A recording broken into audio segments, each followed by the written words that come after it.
How are y'all doing today? My name is Chris. Welcome to Bourbinsane. We're back today and we are doing another blind shootout, and this is one I've been wanting to do for so long.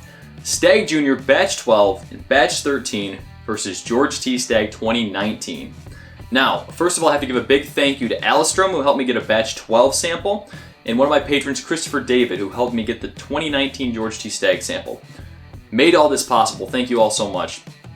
This is one that's debated all over WhiskeyTube, specifically whiskey forums. You know, Batch 12, Batch 13, or the 2019 George T. Stagg. 2019 Stagg got a lot of crap. You know, it really did this year, being lower proof. This year's Stagg came in at 58.45%, which is very low compared to other years. Very low. You know, previous batches are almost always over 60%, so pretty surprising it was that low, but it is what it is, you know? I tried the Stagg on a different occasion. It wasn't blind. I liked it. You know, I liked it. I don't think it was as good as previous year's batches, but it was still good. Now, Batch 12, this is the one everyone says is better than the 19 Stagg specifically. So let's look at what the proof is on that. 132.3 proof, so it's amplified in proof from the George T. Stagg 19, but not as old, you know? So Batch 13 comes in at 128.4 proof, but everyone has been saying 12 and 13 are the batches that, you know, push that George T. Stagg level. So I had to do it blind for myself to find out. I already have these blinded to me. I'm going to go ahead and shuffle them again anyway, just so you know I'm not cheating.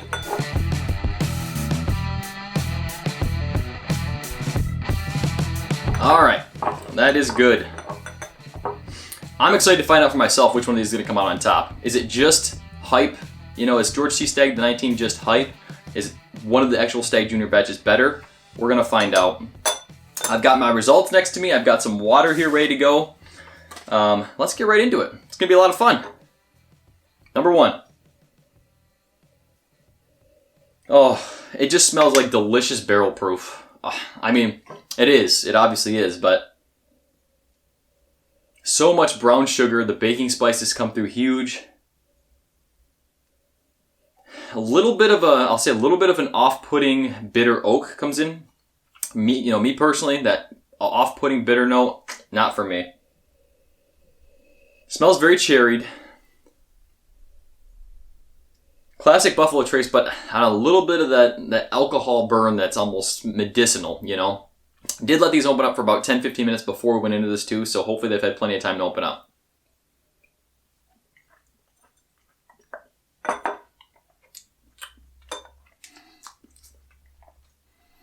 Nice center of the palate. Proof takes over once it hits the back of the palate, but not really that long of a finish, honestly. I was anticipating much more mouthfeel. This is my first sip of the day, and that really gave me almost no finish. For Stagg Jr., that's pretty much unheard of. Kentucky Hug is there.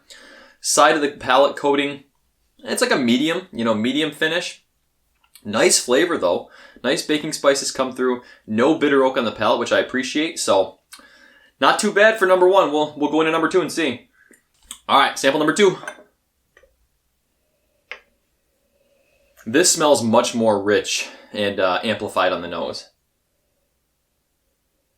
Not as much of that bitter oak coming through. They definitely smell related. That cherry's coming through. I'd say it seems like there's more of an oak presence coming through on this than sample number one. Honestly, more burn. Smells like it's higher proof than sample number one as well.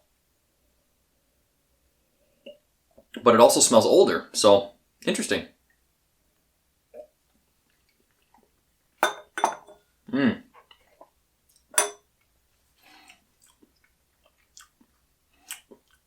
A little bit of that bitter oak does take over at the back of the palate on this one. Overall, though, finish is better. Finish is better on two than one. Nice mouthfeel. Very nice sticking to the side of the palate. Front of the palate is tingling. You know, it's got that tingling, almost like a rye tingle, or maybe just being so high proof, it's got the proof tingle.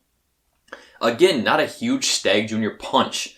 You know, I'm used to that Stagg Jr. just punch in the face, barrel proof. Not so much on the first two samples. So, really interesting. I think overall, so far, at least the first time through, sample two is edging out sample one. All right, let's go into number three. Ooh, I think I like the nose even more on this than I do the first two. Again, more oak is come through than the first two samples on this, but this is more, I would say, again, than aged, refined oak is what it smells like. The alcohol punch is not really there either. It smells like it's proofed down compared to 1 and 2. But it smells like it has more depth, more complexity, at least on the first time through on this.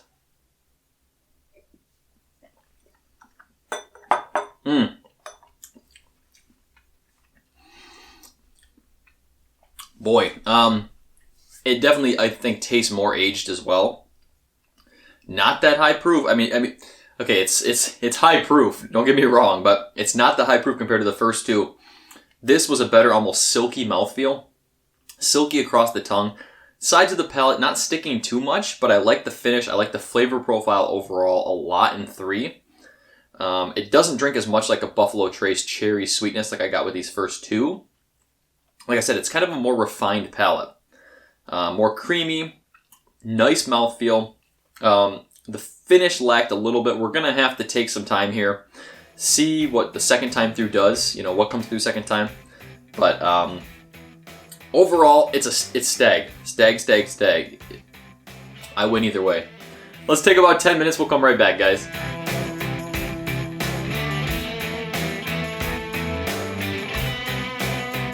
Alright everyone, we're back. Took about 15 minutes. I wanted these to open up some more. Took the caps off.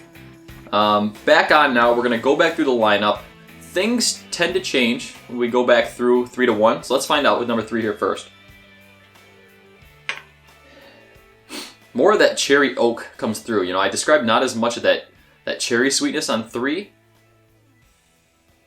This time through, the cherry is more predominant. Like where I could kind of tell it's a Buffalo Trace product. Nice nose. I mean, the oak presence is there as well, but it's not as much oak as I got the first time through. Stagg Jr. on average is about 6 to 8 years, whereas the George T. Stagg, this year I'd have to look, but it's around 12 years usually for the George T. Stagg. Really nice nose. I mean, they all hold true to that cherry baking spice bomb, you know?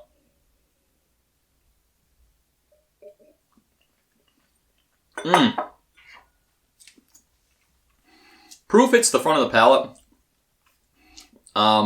Didn't like the mouthfeel and finish as much on this going back through. Not bad by any means. I mean, you got to realize I'm nitpicking here. I'm fine-tooth comb we're going through these whiskeys, but really, it's good flavor profile. You know, the baking spice is there. A little bit of tingle on the front of the palate now that it's kind of dissipated and gone down. I love that little tingle on the tip of the palate. It is holding true. It's still happening, which is nice. Not as much of that refined silky oak I described the first time through, though. So we'll see how samples 1 and 2 compare. All right, back to number 2. This has cinnamon now. A lot of cinnamon coming through on this. Cinnamon oak, more sting to the nostrils. I'm guessing this one's a little bit higher proof than sample number 3. I'd say almost a little bit more of a grainy note, honestly. Not bad by any means. Oak seems to stick out more in this, but again, it's kind of more leaning towards that bitter oak than the refined oak I described in the first time through on 3. It smells really nice. That cherry sweetness, again, not coming through too much.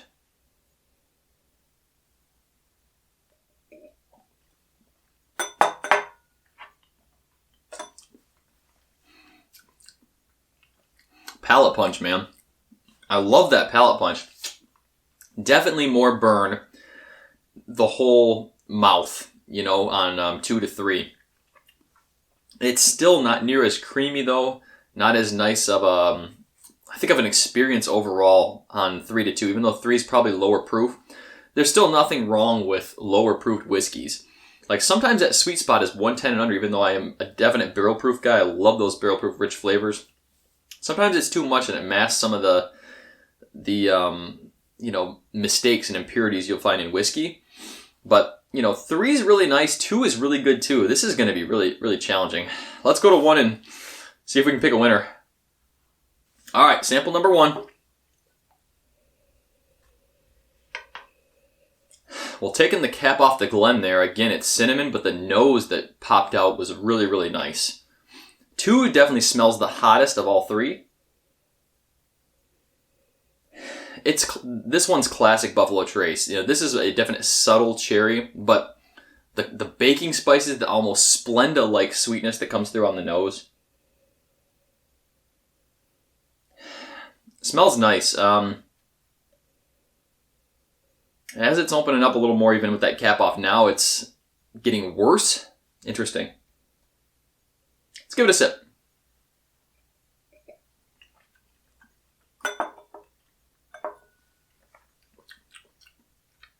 Ooh. Boy. Again, drinks lower proof, but not as nice of a mouthfeel or finish on 3. This is so tough. So tough. All have great flavor, all wonderful whiskeys, and all these I would sip any day of the damn week, I'll tell you right now. I'm going to try some of these off camera. We'll put them in order. We'll see if we can figure out what our favorite is. We'll be right back.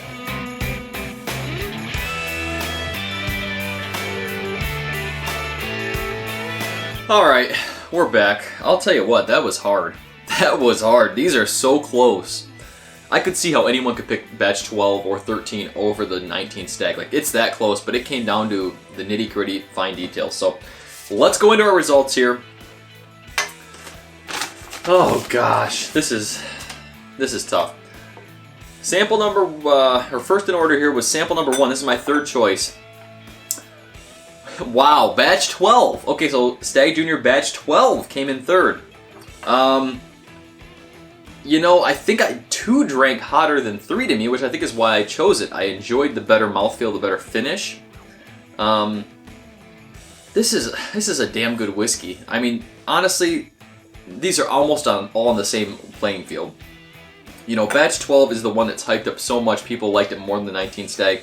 For me today, it didn't happen. You know, that's fine. We all have our own flavor profiles, our own preferences. Still a wonderful whiskey, and if you can ever find a Stagg Jr., like, especially batch 12 sub 75, I'd pick it up probably, because it's that good. We're nitpicking, as I mentioned, we're nitpicking here. Sample 2, oh gosh, this is scary, is number 3, which is the batch 13. Okay, so Stagg Jr. batch 13 I chose over batch 12, and I'm happy because that's the bottle I have. So I'm glad. I will say I'm surprised. You know, based on the whole community and what everyone's talked about with these whiskeys, I really thought 12 was gonna either blow away the competition or have it be closer. But these, I mean, like I said, these are all very close. 12 and 13 are both excellent batches, but number 1, George T. Stagg, 2019. What did it for me, like, yes, I could tell it was lower proof. I could tell it was lower proof. It was more complex. It had more depth, more complexity. The overall experience, even though the palate may not have been as good because of the proof wasn't as hot, the flavors you picked up on the palate, the front of the palate all the way to the back, was just better. You know, the age is what makes the difference on this. So as I was mentioning, some of these tasted like they may have been older, but it was more like a bitter oak that wasn't quite matured enough to where it should be. The age on the 19 Stagg is what made the difference for me, honestly. I wish it wouldn't. I wish it would have been last, because I can't get this bottle. I really do. I wish it would have been 13 that one, but that's the way it happens, you know. As I mentioned, a lot of people talk shit about the 19 Stagg, and for good reason, I guess, because of the proof. If you're upset about just proof, but proof is not everything. You know, as I mentioned, there's extra layers to this whiskey, and that's why it's a part of BTAC. You know, it may have been a weak BTAC compared to years past, but I'll tell you what, it's not a weak bourbon by any means. Not at all. Awesome time. Thank you so much for watching the episode. I had a lot of fun. If you like seeing these blinds, you know, I want to do an Elijah Craig barrel proof blind like this to see which batch comes out ahead. That kind of stuff, you know, if you want to see that, please do let me know, because I'm happy to do it. My goal for 2020 was to do more blind tastings. That's why I've been doing a whole bunch this year with the Battle of Bourbons and whatnot. So if you like it, please do, please do let me know. Leave a comment. If you've tried all these, what's your favorite? You know, did Stagg take it, or did one of the batch 12, batch 13? I know I'm going to get a lot of batch 12, that's fine. You know, each palate's a little bit different, and depending on the day I did this, they could have changed because they were that close. So I appreciate each and every one of you watching this today. If you enjoy what I'm doing, please do check out both my Patreon page and the new Bourbinsane website. A lot of new reviews, blog discussions going on over there. So if you're enjoying the content, it's the best way to help the channel is to do that kind of stuff. It means a lot if you like and subscribe to the videos as well. It helps me grow, and that's much appreciated. So thank you all so much for being here today. I'll see you very soon. Stay insane, everyone.